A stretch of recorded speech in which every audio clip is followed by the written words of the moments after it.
event that we do every year. And basically, what we do is we choose a number of vulnerability assessment software. And then what we did is we built a series of virtual machines with broken apps, and we went ahead and tested them with this software. We have produced a report that will be out soon. This report has been done before. It was done last year, and actually it's quoted on the Hacker Handbook.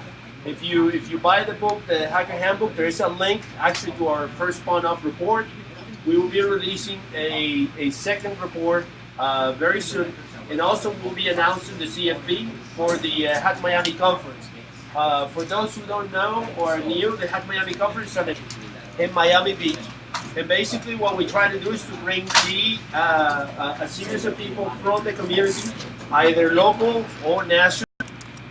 We actually have presenters from Russia as well last year. For some reason we had gathered some interest from the special force agencies. They keep showing up, and that's actually okay, at least for me. So Bono is an event that we do every year, and basically what we do is we choose a number of vulnerability assessment software. And then what we did is we built a series of and we went ahead and tested them with this software. We have produced a report that will be out soon. I hear myself. Okay. So Sorry. Basically, the DCFP, what we want, if you're a local researcher and you have, this is the opportunity. We would like to do this conference in a sense where local researcher, it gives you the opportunity to be accepted on a higher and bigger conference. That has happened before with people that was accepted at Hack Miami had then gone forward and been accepted on bigger conferences, and we feel glad and happy that we can help people. I guess you guys saw these videos. The video today we were supposed to have the incident response. Unfortunately, Brian had an issue, an emergency. It's not going to be here. So we have a couple of we have apparently we have a presentation about big data and threat intelligence that Mr. Malmain can give. So we'll in a minute. I also have something else that I wanted to sort of challenge the guys that are here to do. We have iOS. I don't know if you guys ever research exploitation on Mac OS X or iOS. That's some of the things that I do on my work. And right now I'm conducting a research on exploitation against iOS and against OS X. And I do have a piece of code that's supposed to be in the interpreter for iOS. So we can do that as well after the presentation, where if you are able to make this code work, iOS, if you can make this interpreter code work, I will guarantee that I will quote you on my next paper. Right? My papers are not anything. They are picked up by AP, they're picked up by Reuters. We were just so I'm giving you, obviously it's not. I'm going to quote you if you are able to do this, and then explain to us how you made it work. Which was it? Yeah. The reflection. Yeah. So it replaced the. Right? So we noticed is basically he grabbed the other president, created a TXT record when you were doing the That's an IRC way of that's that one actually went hard-studied. Right. So the last one, which is a Yumba. I don't know if you saw it on Thursday. The Yumba Web Engines, which is some crafted code that goes into a SUSE botnet. Some of them have what is called the ATS engine. It's the automatic transfer system engine. And basically what this does is you go into your bank. You are in your session. For real. You are infected with SUSE, right? Then what SUSE does is detects that you're going to your bank, injects one second. Wait. into the page. Depending no one's gonna hack you. How gullible you I got are, all my you shit will hidden. respond or put it in. Hijacks your session as it is active, goes into your account, transfers the money. To my house, that's why. Right? Because remember, the banks are getting smarter. If you get out of your session, and then there is a so your session closed, they will cancel it. Attacker to leave the amount of money unmodified, so you don't know that the money is actually being transferred somewhere. And then during your session, your money is being transferred somewhere. And the fields are propagated, like it's visible that they're being propagated. Is there channels that you auto join? Because that's very sophisticated, very clever. Unfortunately, units. known for malicious purposes, but that's one of the things that we just published from research. So I just but need again, that up on the screen when it's my turn to talk. I'm gonna let it run. See if I can find some stuff. That can be used. It's big data. There needs some work to be done to work Is that on what the you want, iOS. big data? We can do this after the presentation. If you're good at it and you want to give it a shot, by all means. I thought you wanted to see I'll what be glad to. people do with provide people's it. stolen shit. There is some people wanting to see the movie tonight, right? I don't know. You gotta ask these guys. Anybody going to the Alright, so Snowden big movie? data. Snowden movie? No. Where's it at? In Cinema O at 7:30 p.m. Is it sold out? No. No, I don't think so. Actually, the last one's like I have slides. For big data? 7:30 showing with Winwood. Yeah, the one in Winwood. There's a link on Rod and Hack Miami have already reached people. Actually, can you go to twitter.com/HackMiami? HackMiami.com? No, /Twitter.com. what I read.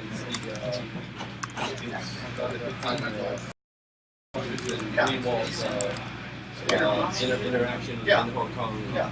Alright, so here's the old cinema today at 7:30, right? And here's the actual. Is this movie It's a Citizen book, that's what I'm saying. So I guess it's a movie originally. So any questions so far? Yeah, you only got another 3 hours and 23 minutes to buy your tickets. I told him that. Anybody that's here have a question? MiamiCon? The Hack Miami Con tickets will be selling probably right after. Yeah, go to Hack Miami. Selling out on like whenever it opens. Right, we'll be announcing soon. We'll have for the IT Palooza. When will you have flyers by? I don't know what they did. What is IT Palooza? I think it's December 5th. December 5th. December 4th. Okay, I should have flyers for you guys to take the test. Cool. Remind me next week. We'll be selling the tickets probably Product right after the itblues.com. Cool. Alright, so if we don't have any other questions, I'll leave you with Mr. Go to pull up itpalooza.com. Yeah, how do you spell Palooza? P-L-O-O? Oh no, December 5th, I believe. Maybe. P-A-L-O-O-Z-A or some shit. Yeah, I got a Hack Miami. I already signed up. I'll go out all the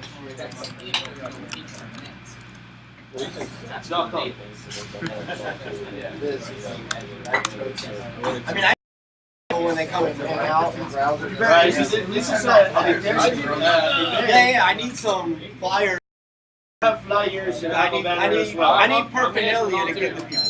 Alright, so next week I need to send it to Brent, but I should have enough. So so here we're gonna have the CFP soon and the tickets pro, and then basically go back here. The IT Palooza is to obviously attract people to come to our meetings, to collaborate, and obviously to sponsor. Alright, for those who wonder what happened with the command and control case, they are ready. Yes, sir. Mention we're doing the Council of Live on November 29th. We watched the stuff to the CTF group as well. I think there's Right, what's the URL? Something about plumbing. Not plumbing.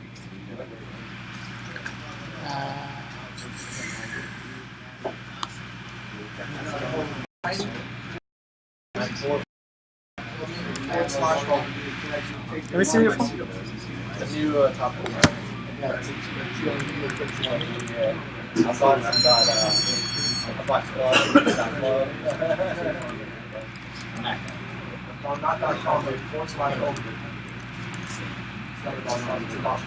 Oh my god, for real dot plumbing? yeah, there you go. Alright, so there is this capture the flag. For those who don't know, there is a Hack Miami Google group where we gather for this stuff, and we try to play as many capture the flag games as possible. And some of them we actually have done pretty well, like the CISO 2 years. Please let me know. You don't have to be an expert. Who's to be willing to do the research and put yourself into the top. The rest, we really don't have a requirement or knowledge or skill. So this is, this got money though. Yeah, it looks like yeah, it. there's some money. BTC, Yeah. Yeah, we want all the BTC. More BTC. So let's go back to IT Palooza. So this event is coming soon. VIP pass for IT Palooza. Come see me. I'll give you the URL. Free drinks. I think you got it right. So you do have to bring $12. I'm not. Or buy $40 at the door. Well, yeah, but with this VIP pass, you get free drinks. Anyway, come see me. I'll get you the link. Good. So we suggest you to go to this event. We're gonna have a table there. Obviously, collaborate and sit at the table and try to spread the word of what we do and try to bring more people in. Like I was saying, the Command and Control version 4 and the new game, which is gonna be called Command and Capture, is ready. There are a number of events that are lining up for 2015, and as of now, I'm counting 5. You heard me? Okay? But this is not without others that may come or fall through. So I had decided that probably the best thing is not to release it this year. So I'm gonna hold it probably until B-Sides Orlando, which is an event that we all go and we have a lot of participation in. So I may not release it this year. I don't think I will. Hang on. But the games are ready though. What we need, we're gonna have now. What the fuck is this guy? Games that are defensive in nature. The games that are offensive. The Command and Control will continue to have this offensive nature. There's plenty of stuff. I have introduced a series of challenges that you would love, and that have to do a lot with crypto and Stego. A lot of open source intelligence.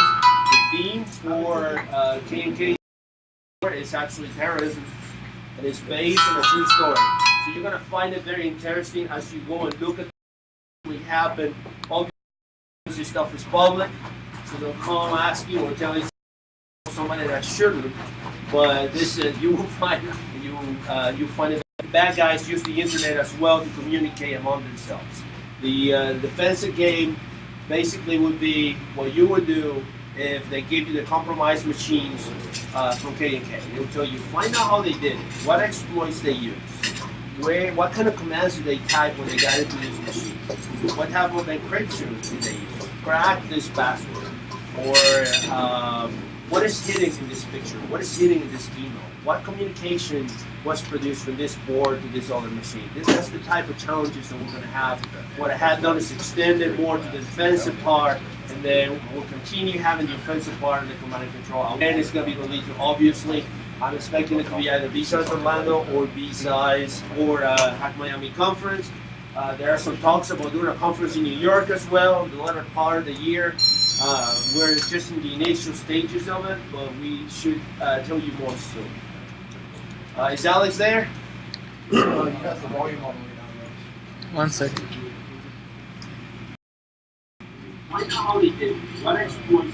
Hey Alex, he's listening to us on the call on there. Tell her if he wants to say anything about Hack Conference. Yo, what's up? What communication was produced for this board to this organization? Alex, you should copy. What I had done is Or pause the video. obviously, I'm expecting it to be either B-Sides Orlando or B-Sides or Miami Conference. There are some talks about doing a conference in New York as well, the latter part of the year. We're just in the initial stages. Yeah, they're watching the YouTube stream right now. Is Alex there? 1 second. All right, Alex, you there? Alex, are you there? 1, 2, 3. That's it. Yes, I am. Hey Alex, Yo, I'm here in the YouTube. It's he's listening to us on the call on there.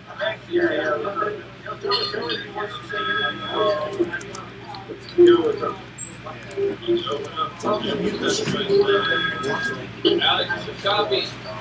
tell if you want about the Hack Gotham. Go ahead. Like we do with Hack Miami, we do the annual. Want to set it up in Hack Gotham, so basically starting a chapter there. Bi-weekly meetings. We essentially just have the year-long conference up in New York once a year, and there's a lot of interest out there for it. And I'm looking for we're still looking for dates for it, but there's a lot of interest from the community out there that wants to actually organize it and make it happen. And Rod was even saying there are some contacts up there as well. So the crowd is there and the interest is there. We just need to actually build it. Kind of cool, like streaming events with them as well, and we can have like tandem meetings. You know what I mean? Right, that's what we're trying to do. I'm not sure, Alex, at one point you're going to be with the Hack Amsterdam crowd, and maybe we should do like a Skype thing. Yeah, so we can all meet each other and talk about whatever. Yeah, that would be awesome to do that as well. We're going to try to do this more often. So, I'm trying to help the tech agents set that up. Okay, are you ready, Greg? Okay, go for it then. Now, which one did you want to big data, or how to utilize stolen credit cards, or Let's not do this. Let's get big data. Let's stick with the big data. or scalability, or how to use Amazon? This is on YouTube. Let's not. For the public, it's documented in All right. So I have like zero time to prepare. Fortunately, I don't have the actual presentation. If you go to your Skype, I sent you a link. Just double click that one.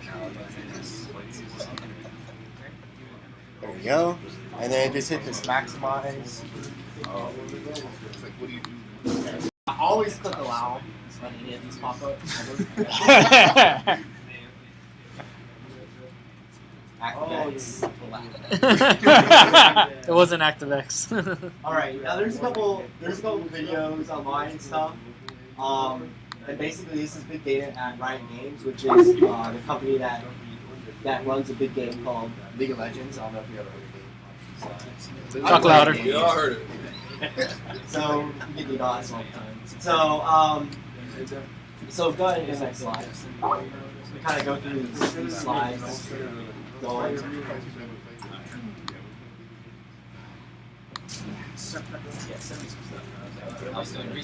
So this presentation is about that. Basically, how they went from a single instance of MySQL to making a big Hadoop hive and then throwing a MySQL in there. So a little bit about. So they were founded in 2006 by some people that made some custom games inside of Warcraft 3, Frozen Throne, and Dota. So they took that game and everybody just started playing that, and they're like, screw Warcraft 3, we're going to be playing Dota all day, which is like a custom game inside of the game. It makes you map editor and stuff. And then they're like, well, we should just make it into an actual game, and it grew. And it grew to, I think we'll do the next slide.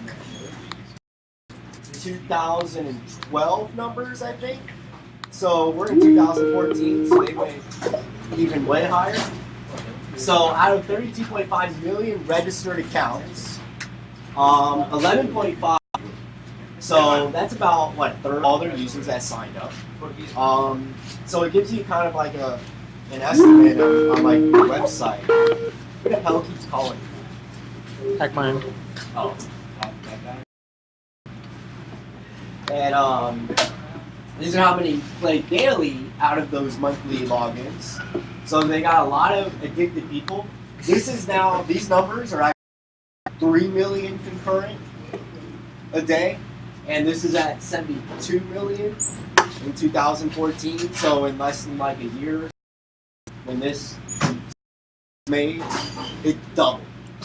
So you get a sense of 3 million people online at one time takes some really smart engineering, and in those numbers, all on there without failing and breaking, and stuff like this. And when these people are connected, it's not like you're downloading a website. You are streaming with data going back and forth. Like you would use a gig of data in 10 minutes, like 20 minutes. Actions in the game get stored into some data view.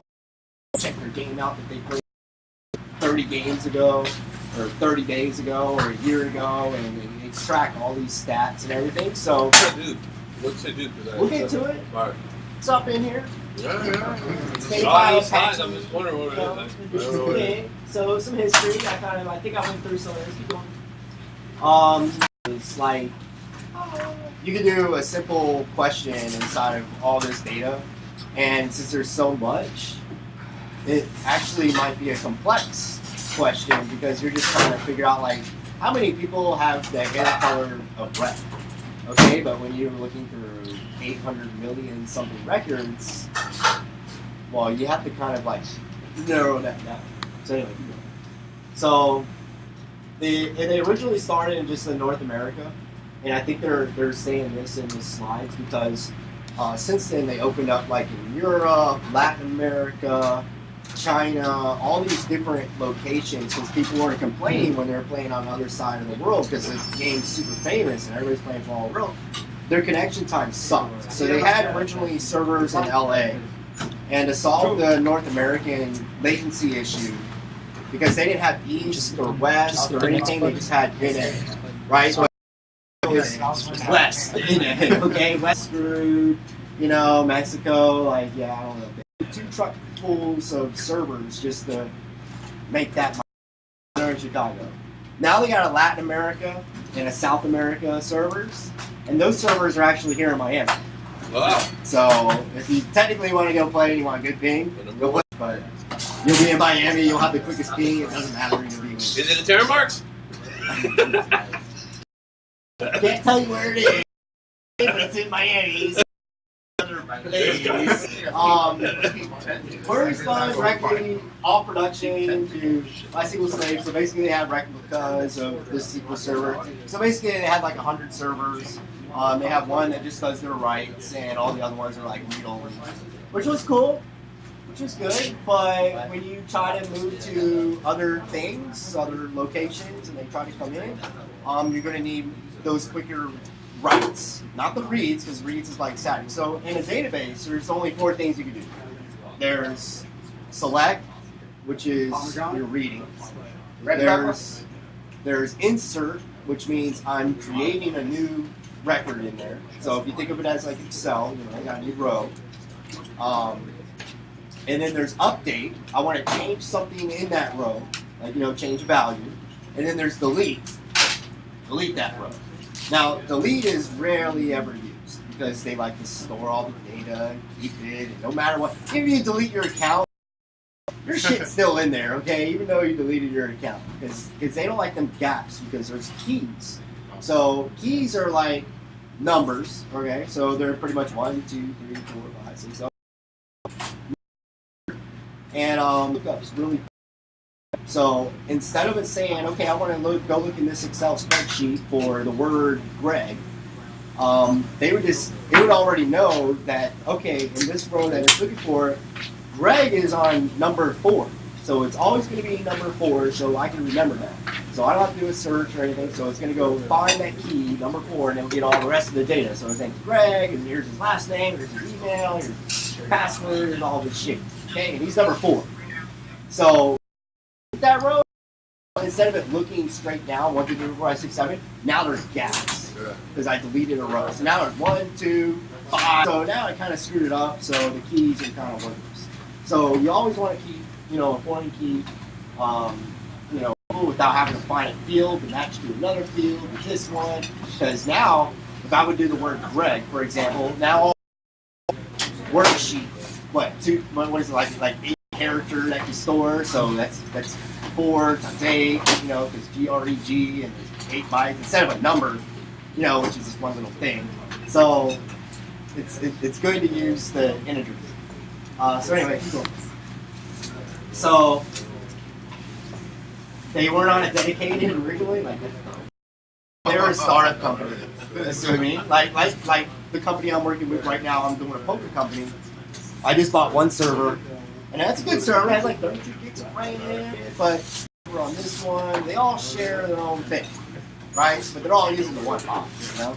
So yeah, so they moved it off, and everything. So now when you do that though, now you don't have that local utilizing bandwidth to give you a card. You know, how much bandwidth am I using to talk to my database? Which was our first problem, is we're using Amazon Web Services. And apparently Amazon, just learned this, when you spin up a little server inside of Amazon, or virtual machines, you can put as much CPU, as much RAM, and however, whatever you want, disk space. But as far as your network, they got low, and 10 gigs. Fine, cool. All right, because I got fucking people who connect. I need some bandwidth, right? It's like a large with like 4 terabytes of RAM, and like it's like I don't need all that shit. I just need the bandwidth. I can't do it, right? So, but I need like 5 of these servers. Now I'm splitting my SQL, my web, and all that. But I need slow. Amazon don't tell me. So you know, it's like 10 meg, which is great. And then you have to write these cookbooks, and they become really complex to scale it out. They have like Grow. instance, right? But you can do it Another automatically. instance. Use the provisioning API on Apple. Low. That's what And we're when you're a talking about startup scalability. company, you have a dedicated machine. Sure. Okay? You're going to be paying a lot less than Amazon when you're starting up. Right. Now, when you become like a huge company, you can take that time and build it on Amazon. And that's when you would go to Amazon. It's better to go and get the, go buy a dedicated and then run your stuff in there. And they'll tell you this. Like, I've been to these big conferences, and there's another whole presentation about just that. But anyway, so going on, this is all about big data. So they did their reports in Excel. So they exported out in Excel. They didn't have these graphical interfaces and stuff because, you know, they removed it dedicated. They didn't have Amazon and stuff like this. Gotta go to Excel.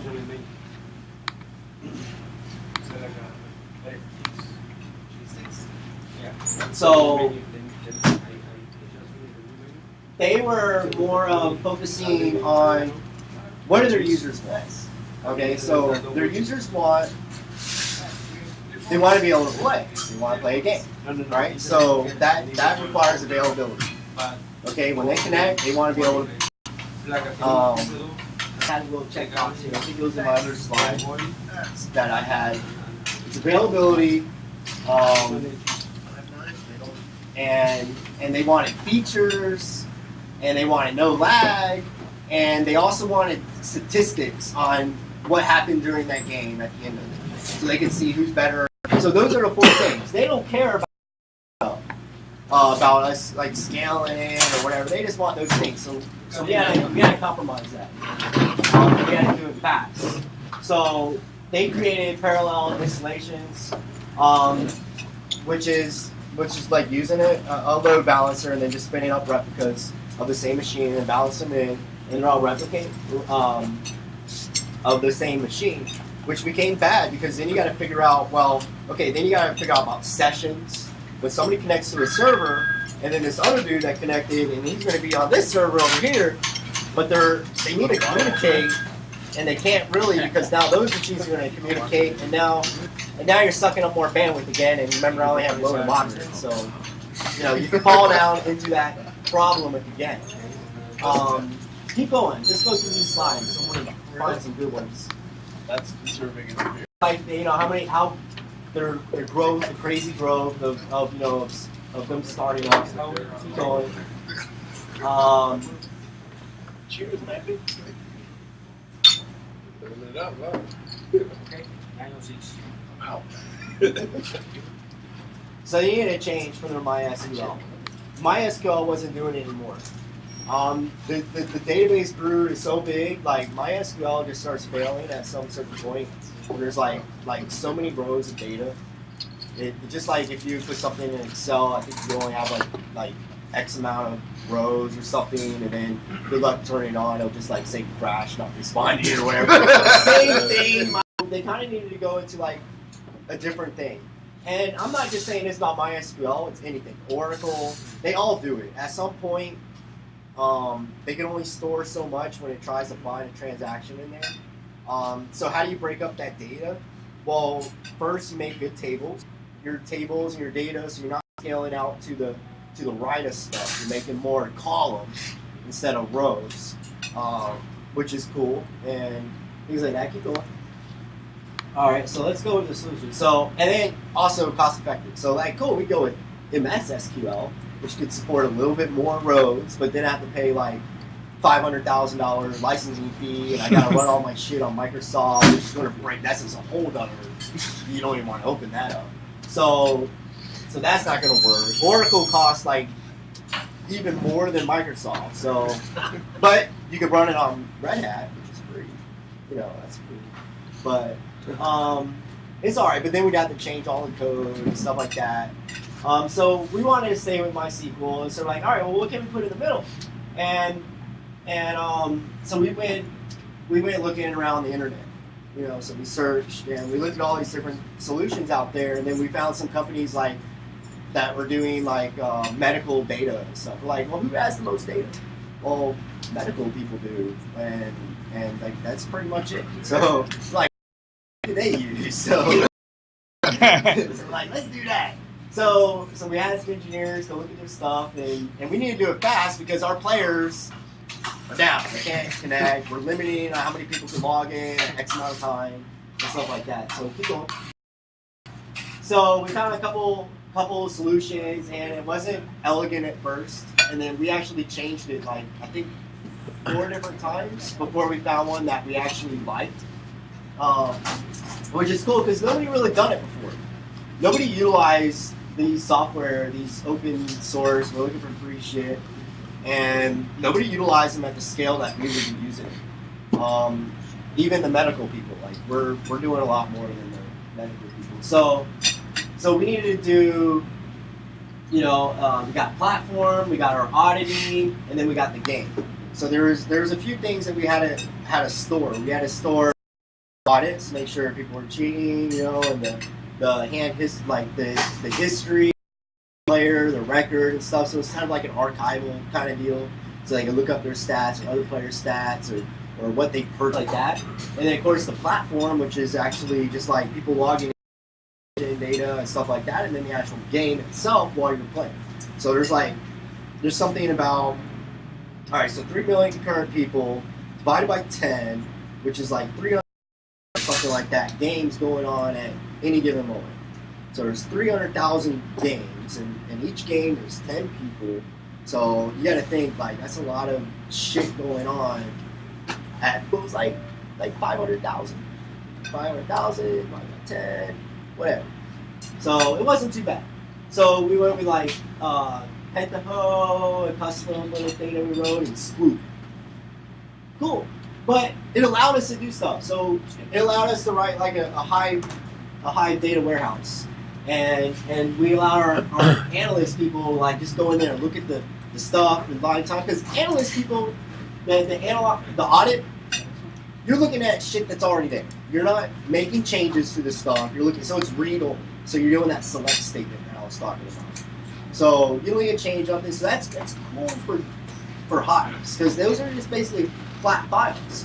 So it's basically like a little text file that you can store up on Amazon when you get bigger in the S3, which is, you know, a big file system. And that's cool because you just write to this little text file, a notepad or whatever, you know, the stuff does it, you know, the game. You write to a file, leave it there, cool, it's there forever, it'll never be changed because this dude killed this guy 10 times and you can't change that because we can't go back in time and replay that game. So I don't need to store that in the SQL database where I need to be changing stuff like where this person's position is in the game.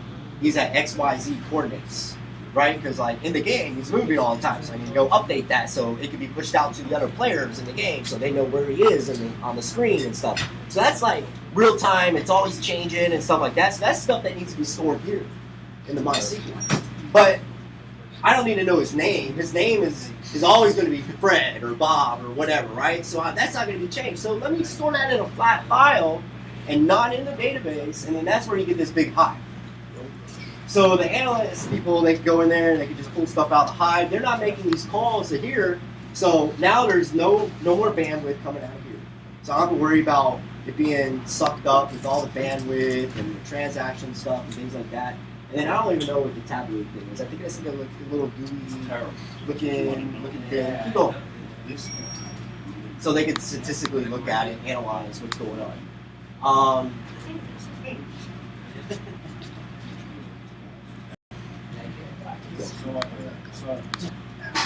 So now they added like more servers to like, all right, cool. So we just like replicate these and go down. So the scalability. So they all consist of these three things. Keep going. So they put the temp, and then when it's done, like there's some data that don't need to be stored. At the end of the game, I don't need to know where this dude's XYZ coordinates at 3 minutes and 55 seconds during the game and whatever, because it's worthless. They're not playing a game anymore, right? So all that data, we're like, oh cool, so maybe we should just build another database for that stuff that we're not going to store long term, and it doesn't need to be used by players after the game or even players outside of the game. Because people that are outside of the game and they're playing a different game, well, when I say different game, like a different match. So, because each game consists of 10 people, right? So now, and they can all just talk and go through there to figure out where they are in the thing. So, when you think of big data, you just got to think of what can I break down? What can I split away from what I need to archive in a long sense, and what do I need to make live to people moment, and what people need to access that data at that given moment, and how can I split all that up? So keep going. Yeah, we're doing like 200,000 queries every 0.2 milliseconds or something like that. It's crazy. Yeah, like our CPU, like. So we partitioned out, the hive and like 5 different things, and like we're like, okay, cool. So we saw all these little flat files over here and here, and we got all these different things doing this, and one's for the game, one's for like the long-term statistical things, and one's for this. So keep going. And then we sub those down before. I think so. It's like breaking it down. So you want to, the more you break down the data, the less I have to search into it. So instead of having like a terabyte, each one of these are probably like 3 terabytes, and then they grew, so now these are like 3 terabytes. But what it was is like we had this terabyte of data. Okay, cool. So let's break that down, because when we search, we could just search through this or this or this or this, like their name or whatever. So we just put everything with their name over here and this one. So it's more breaking it down. So it's like databases within databases within databases, which made it faster because a little bit over here. So keep going. So it's layered.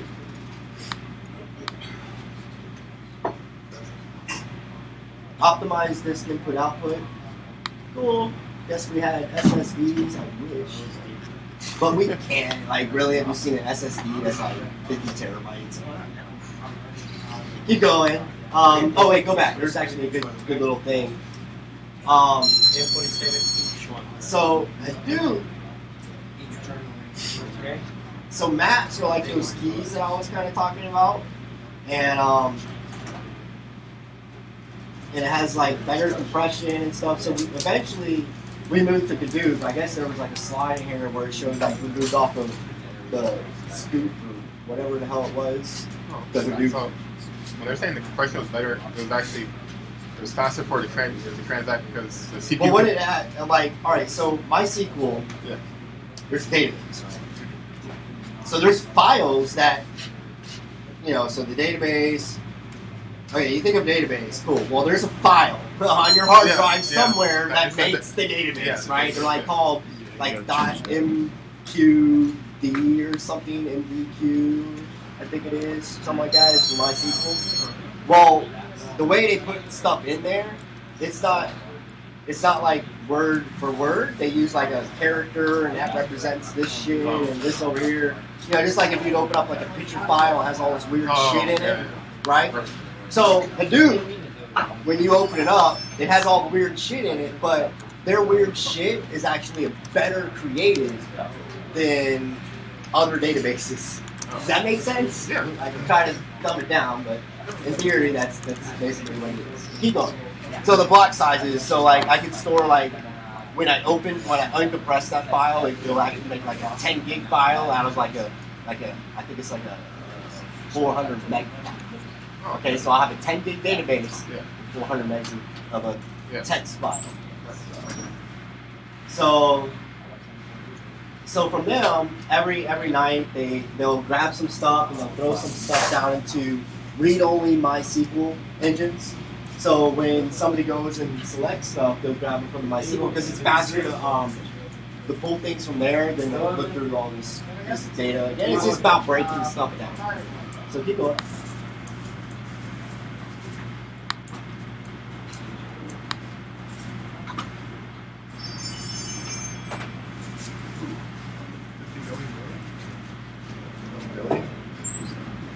Yeah, there's a couple more zeros on that. There's a ton of them. Keep going.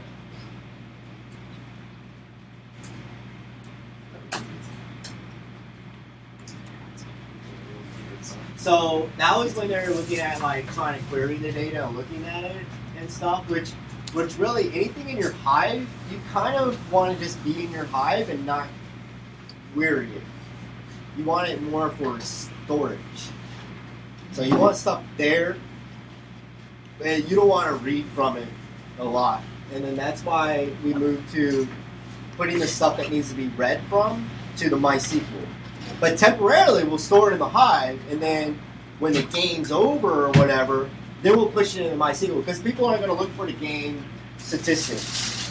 Like, how many times that you kill somebody in the game. The game's not over, so that's irrelevant. You can't look up how many times, because the game's not over, right?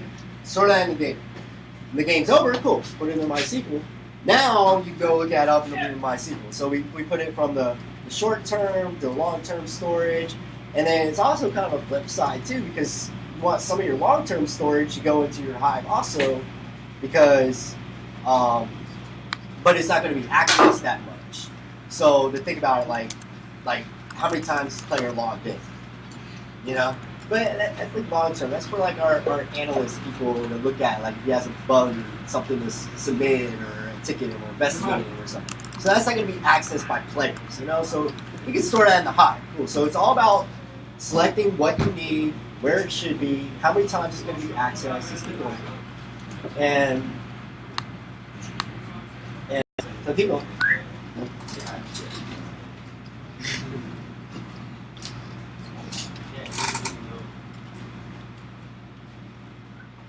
Next. I'm not going to say, go. I'm not going to say goodbye. Here's a picture of the game. That's Riven. He's taking out some raids. Ooh. That's actually a Hulk. That's really good. Why she's all in. That's cool. I mean, I've done that. So, all right. So, just to sum up real quick, this is the champion select screen. So, of course, everybody's going to need to be able to see this stuff. And this is, before the game starts, you get to pick which champion you want, which player you want to play in our game. You got all these people. Now, all these people, they're going to be stored in their stat, right? They're not going to change unless like we make an update to the game. You got to build a person and stuff. So that's cool. It's not going to be updated. So we're going to store that into our Hadoop. You know, because Hadoop is just insert and read. There's no, Hadoop don't allow you to update. I don't know if it allows you to delete. I'm sure it probably does. But there's basically insert and read. Okay, the select. So, cool. So we're going to store that in our Hadoop. And now, these stuff are going to be in the MySQL. Well, this player, here's his name. It's all fuzzed out. He picked Draven. So he got this character. So that needs to be accessible really quick, as we need to insert that into a database. Now it needs to be selected or seen from everybody else. However, he didn't lock in his champion yet. So that means he can update, because now he can just pick somebody else, and now his champion will change to somebody else, so he locks it in. So that data goes straight into MySQL because we're doing the update. Everything with Bing, and it's being selected from these guys really quick. And then once the game, he locks it in, that's when it goes stored in the Hadoop, and then everybody will read it from the Hadoop after it's locked in. So it's different timing also. So thinking about big data, let's bring it back to the medical field, because we all got kind of a handle on that and not video games, you know. When I'm at the doctor's office or whatever, I'm doing x-rays. Through the CAT scan, let's see the brain in my arm, whatever. Because it's not changed anymore. It's not like, oh, my shit didn't change the scanner anymore, you know. So that's kind of like I'm understanding. Look. Some more interesting. Yeah. So during the game and shit. So cool item, it's locked in. Where do you think that would go? It'd be like MySQL is saved in the whole game. It doesn't like that. So exactly. So those are the things we looked at. So the other players in the game has to know what this guy bought, you know, in the game, so they know what he's doing, and they can see him, and we have to get those stats and stuff during the game. So we have to think.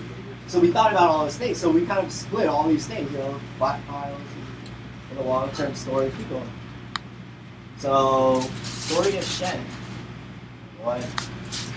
Do any of y'all even know, like, League of Legends? Anybody ever played League of Legends? You play League? Alright, so there's some cool things in here. Yordles are what we made these champions. We're like kind of trolling, and we track them for promotion purposes. Like we have a thing where we tell you how many times Teemo died in one day. How many people pick Teemo to play as him? Which I pick Teemo all the time. And people just like to look at those statistics. So we don't do it for all the champions. We do some of the champions. So when I was telling you about those long-term storages and short-term storages and things that we have to update and rewrite and stuff, well, we made a couple extra databases on the side so we could actually test our throughput, our clicks per minute, how many transactions per second are going on, what if we were storing this data and stuff like that. And we decided to do it by tracking these stupid champions and utilizing what we got in their research to better the game, to do our 4 points, which is to make the game availability, you know, what the players want. So keep going. Try to get through the rest of them really quickly. The rest of the slides. So every couple weeks we try to make a new champion, a new item, new something in the game, and we update all our stuff. And that just keeps the players happy, because it's all about making the players happy. Keep going. I don't think the rest is really even talking about big data, but it's just kind of really talking about Hope you like a scorching game stuff. And we utilize this data to make those changes in the game. So we need to be able to access this data, and we need to figure out what do we want to store, and figure out, is there something wrong with this champion? Why isn't nobody playing him?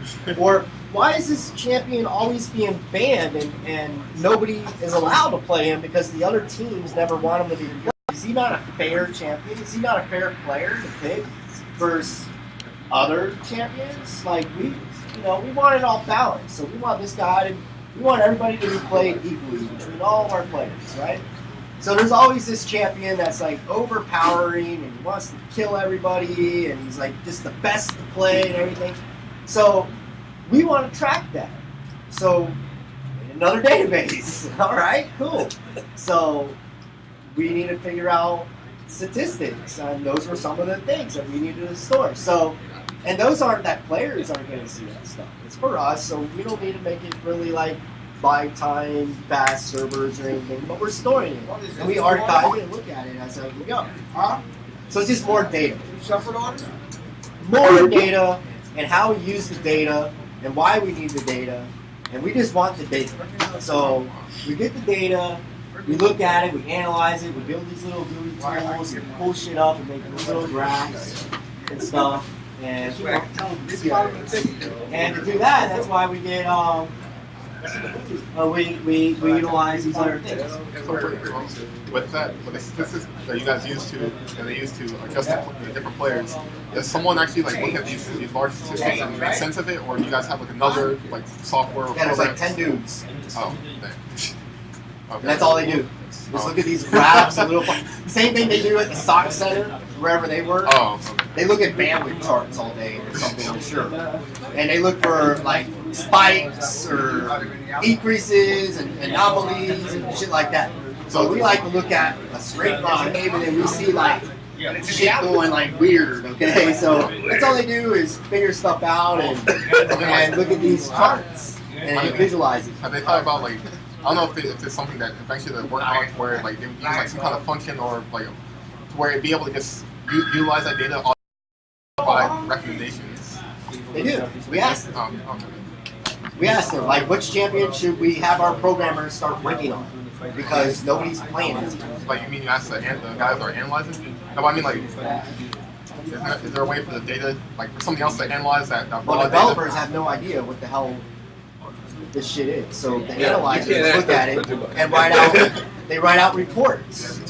And then the reports go to, like, managers and shit. And then the managers, like, figure out stuff. And then they, like, go on the forums and community and feedback. You know? And it all gets, like, collaborated together.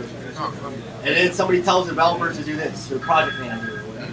Right? So, does that make sense? Yeah, no, I understand what you're saying. I'm just trying to see, like, is there a way that, like, possibly, like, a program could just do the work of that person and actually analyze the data and kind of get better? Well, you could. You could.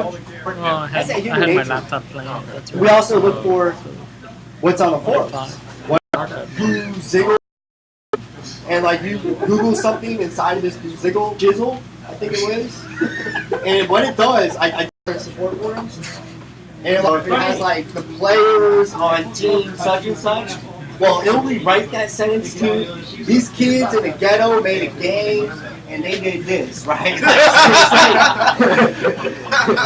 And it's like, well, shizzle happened, like, you know, because a player killed this player, popped a cat, and then ass, and shit, like, so it like rewrote the whole thing and like for shizzleness. So it makes my life interesting. Yeah. About the Hive a little bit, which is the big collection of static stuff, like loot. Hive is for massive jobs, so you want to store your bulk shit in there. So you have terabytes of crap. You don't want bajillion rows in your MySQL stored. Okay, because of the little flat files that go out. And basically, it's just as fast as your whatever your hard drive space. So whatever you want. Keep going. So here's some of the things we want to know about. So what to change, you know, champions and skins and stuff, because we're always making changes to like graphics and shit like that. People buy because that's where we make our money. People pay to change your shit, right? They want to look cool in the game, so they buy these little different things. So keep going. Yeah, and then we look at the win loss rate, you know, which champions are overpowering, which ones are. I already went through a lot of this talk, so we can probably go, but we created a bunch of data, and we looked through it all, and, you know,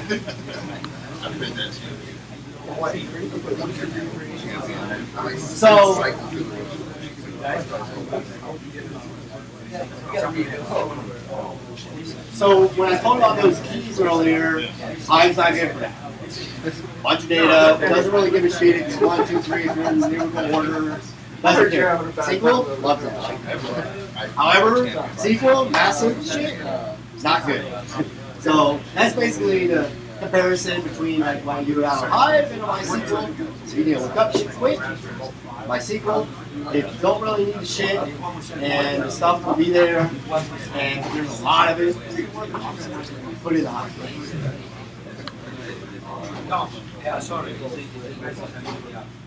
All right, so matchmaking and regional metrics. Oh yeah, this matchmaking. I remember that was. Yeah, we developed an MMR and all kinds of stuff. It's pretty cool. Oh gosh, make it. There's even a champion that says that. Matchmaking.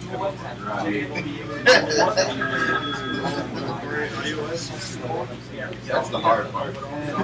So, yeah, it is. It's really not that much big data, but we need the data to figure out who to match you against. Because when you look at their data, all their match history, what lane plays mid, or ADC Ash, okay?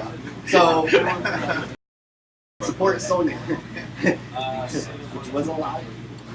But Teemo Jungle, that's me. Nobody plays Teemo Jungle, so I get matched pretty quickly. So what we do is when you queue up for a game, we figure out which champion do you usually play. And usually play because you played this champion 9 out of your 10 last games, all this stuff. This is pretty much. You can tell because you either killed a bunch of stuff in the jungle or you killed a bunch of crap on the top lane because we know which minions you killed.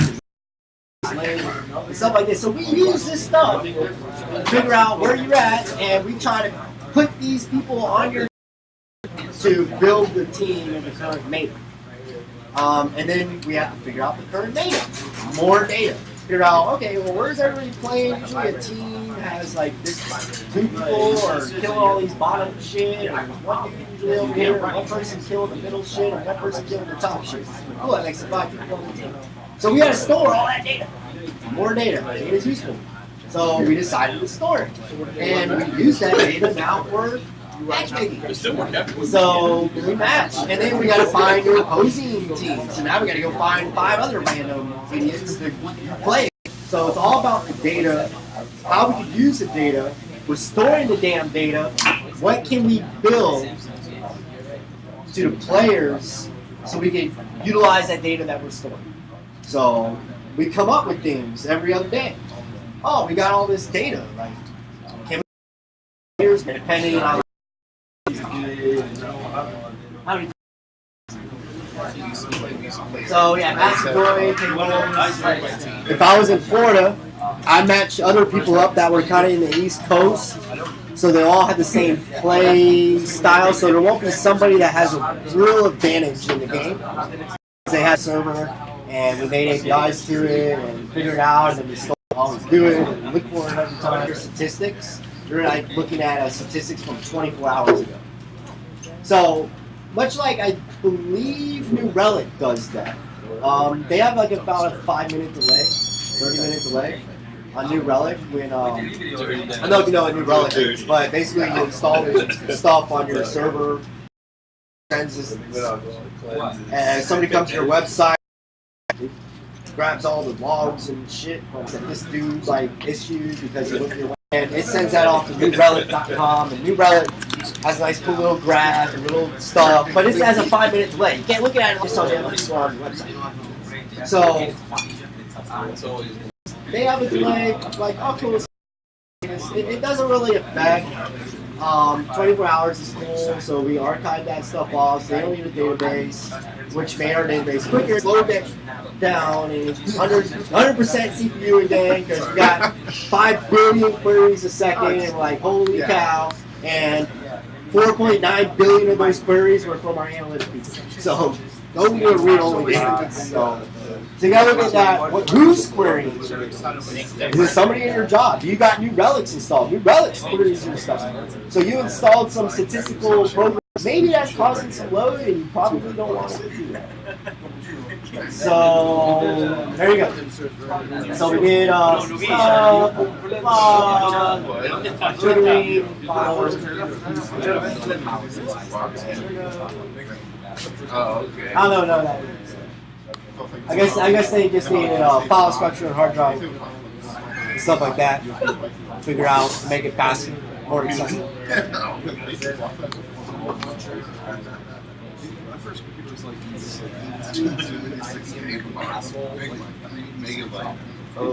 So one big issue is we have routers failing. There's 30% of our users right there because the router fails. will your database hold when those people come over? Will your databases hold when you have 30% more traffic added to it instantaneously? So you got to look at your loads, and you don't ever want them going to 70%. If you're at 70%, you should be like frantically running around with your head cut off and spinning up a new server as quickly as you can. Now, when you're a bigger company, that's when you're on Amazon. It takes maybe like 2 minutes to spin up a new server, which is way too long anyway. But well, that's when cookbooks come into play, and you can get that down to maybe like 20 seconds or so. I think we got it down to like 7 seconds, where we can spin up a new server instantly to take the load over on a thing. 7 seconds, it's phenomenal. Data center. You're a new company, you're looking for an extra amount of money, you're a data center, it may take you 2 weeks, 7 to 10 business days, I believe, to get that new dedicated server in there. So when your chips start getting 40, like 30% the CPU, go ahead and go order that new server again. Amazon, cool, 70%, awesome. Spin up another server. We look at it, you know, because you got to think something could fail at that instant, and something will go wrong. It will go wrong. There's something always going wrong. Even in code, like there's, I mean, I could write a hello world right now. I'm sure I can find a bug in it. And you got to think maybe that bug will only happen 1 in a million times, right? Run that hello world 1 in a million times, and that bug will happen. Cool. 3 million concurrent users. That bug is going to hit every minute. Okay, and so it's a big effect. So you'll find your bugs quickly. And there's going to be bugs, and you got to compensate for them. So you always got to have those backups. And I don't know if this talks directly about that, but that's one of the lessons that we really learned is about those bugs when you have a. This matters with big data. If you have big data, you probably have a lot of users accessing your stuff, your application, or whatever it may be. And that's just one of the big problems with that is, you know, is some there's always a router breaking. So, routers. All right, keep going. Wait, we are 1 year ahead. Yeah, right. So I guess that's sort of like what I was kind of talking about. You know, you're looking at your load, go ahead and get some stuff in there. We released a bunch of cookbooks at GitHub.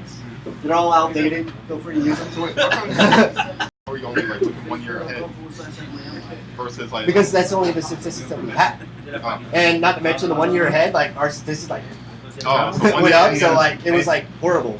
Okay. So our 1 year ahead was really like we should have looked at 5 years ahead and then divided that by 5. I guess since you guys like exponential growth, it's hard to be like So we had to move very quickly, and that's why one of the reasons why we went to Hadoop, because it was really simple to set up, and it had those interfaces to merge and work with the other things, just like you would do with a load balancer or whatnot. It was easily integrated into our system because it used the same code as MySQL. Like we just had to change the connection string, you know, and we're done. So, is there any more slides? Yeah, there's like 7. Future? Well, we're in the future now. This is an old slide. So none of this makes sense. So you go through all this. Challenge.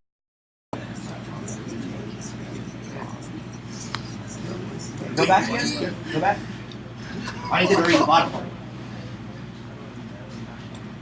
Yeah, the chat logs. Which we have to store for 5 years apparently.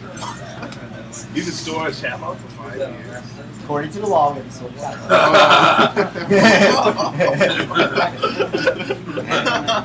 logs. So remember that when you sign it, it's like put chat in your app, okay? And the chat system, it's a whole nother presentation. I think we have like 40 slides on our chat system on how we evolved that. Like we originally was using something else. We went to Jabber databases on that. We're like, well, player experience first. You know what we got to do. Gamers. So I had this is like one of the offices where I'm playing video games. Shameless hiring. Really like it.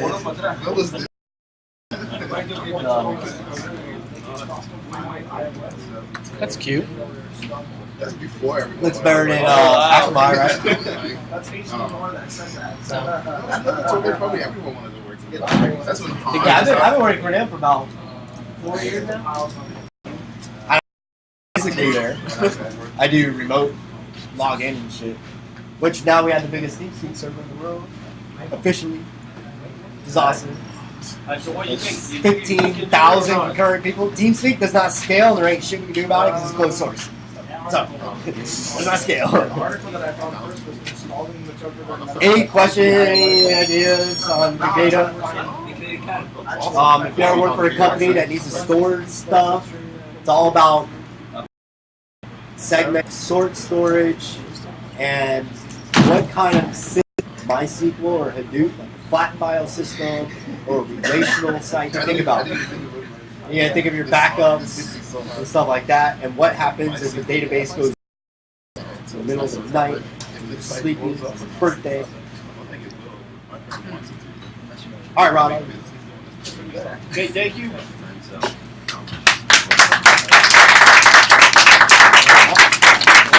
you very much if you step up for That was on the fly. Like I improvised. Thank you very much. We unfortunately President McCollum, we probably would reschedule that for another day. We'll be announcing soon what the next meeting is about. We probably had I think we have 2 or 3 more meetings for the rest of the year. So I'm going to like 2 of those meetings. remember that after the year ends, we will be going back and do it again. That's how we do this. That's how we get this content. Right? So if you're thinking about subject all what we ask is that you do a thorough investigation, whatever subject you're doing, and we'll help you. Right? And many of the people that you don't see today are working at having great jobs right now because they started like you. They just persisted, they studied, they researched, and eventually they got somewhere. That's what we want to do with everybody that's coming here. So we'll be announcing soon what the next meeting is about, and if there is any event before the end of the year. The rest, before we're going to stop streaming right now, and then what we're going to do is we're going to start working on the iOS interpreter. I have a couple of guys at that table that have. We can do this. We're not going to stream this part because obviously it's explosive. Yeah, we're not ready to go fully involved in these things, but that's pretty much it. Thank you. And if you guys do want to do your presentation and you don't want to be on camera, just let me know. Just turn off the camera and just whatever just have your voice. Or if you don't want it at all, just let us know ahead of time so we could do something for you. People on YouTube. So, alright? Why does it have you talk? Yeah, that's all. Alright, so you want to bring your computer or about being so it kind of feels like what else do you need? Okay. So, Do you stop streaming already? Just hit the stop button. Okay. So let's go ahead and